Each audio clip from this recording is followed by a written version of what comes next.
Josué, chapitre 9.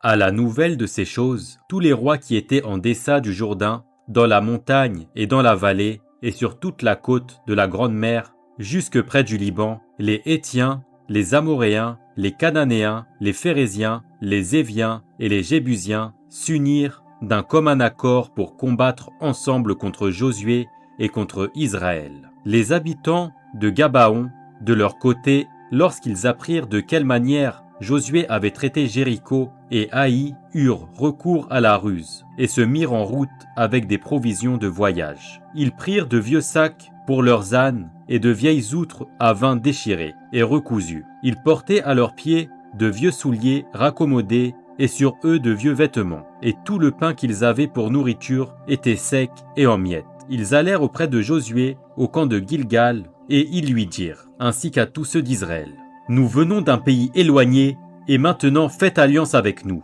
Les hommes d'Israël répondirent à ces Éviens: « Peut-être que vous habitez au milieu de nous, et comment ferions-nous alliance avec vous ?» Ils dirent à Josué: « Nous sommes tes serviteurs. » Et Josué leur dit: « Qui êtes-vous et d'où venez-vous » Ils lui répondirent: « Tes serviteurs viennent d'un pays très éloigné, sur le renom de l'Éternel, ton Dieu, car nous avons entendu parler de lui, de tout ce qu'il a fait en Égypte et de la manière dont il a traité les deux rois, des Amoréens au-delà du Jourdain, Sihon, roi de Hesbon, et Og, roi de Basan, qui était à Ashtaroth. Et nos anciens et tous les habitants de notre pays nous ont dit: prenez avec vous des provisions pour le voyage. Allez au-devant d'eux et vous leur direz: nous sommes vos serviteurs et maintenant faites alliance avec nous. Voici notre pain. Il était encore chaud quand nous en avons fait provision dans nos maisons, le jour où nous sommes partis pour venir vers vous. Et maintenant il est sec et en miettes. Ces outres à vin que nous avons remplies toutes neuves, les voilà déchirées. Nos vêtements et nos souliers se sont usés par l'excessive longueur de la marche. Les hommes d'Israël prirent de leurs provisions et ils ne consultèrent point l'Éternel. Josué fit la paix avec eux et conclut une alliance par laquelle il devait leur laisser la vie, et les chefs de l'assemblée le leur jurèrent. 3 jours après la conclusion de cette alliance, les enfants d'Israël apprirent qu'ils étaient leurs voisins et qu'ils habitaient au milieu d'eux. Car les enfants d'Israël partirent et arrivèrent à leur ville le 3e jour. Leur ville était Gabaon, Képhira, Béhéroth et Kirjath-Jéarim.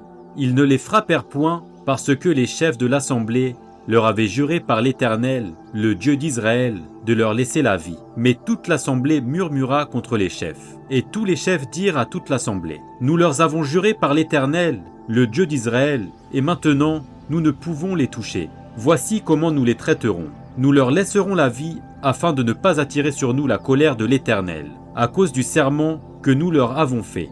Ils vivront, leur dirent les chefs. Mais ils furent employés à couper le bois et à puiser l'eau pour toute l'assemblée, comme les chefs le leur avaient dit. Josué les fit appeler et leur parla ainsi: pourquoi nous avez-vous trompés, en disant: nous sommes très éloignés de vous, tandis que vous habitez au milieu de nous? Maintenant vous êtes maudits, et vous ne cesserez point d'être dans la servitude, de couper le bois et de puiser l'eau pour la maison de mon Dieu. Ils répondirent à Josué et dirent: on avait rapporté à tes serviteurs les ordres de l'Éternel, ton Dieu, à Moïse, son serviteur, pour vous livrer tout le pays et pour en détruire devant vous tous les habitants, et votre présence nous a inspiré une grande crainte pour notre vie. Voilà pourquoi nous avons agi de la sorte. Et maintenant, nous voici entre tes mains. Traite-nous comme tu trouveras bon et juste de nous traiter. Josué agit à leur égard comme il avait été décidé. Il les délivra de la main des enfants d'Israël, qui ne les firent pas mourir. Mais il les destina dès ce jour à couper le bois et à puiser l'eau pour l'assemblée et pour l'autel de l'Éternel dans le lieu que l'Éternel choisirait, ce qu'ils font encore aujourd'hui.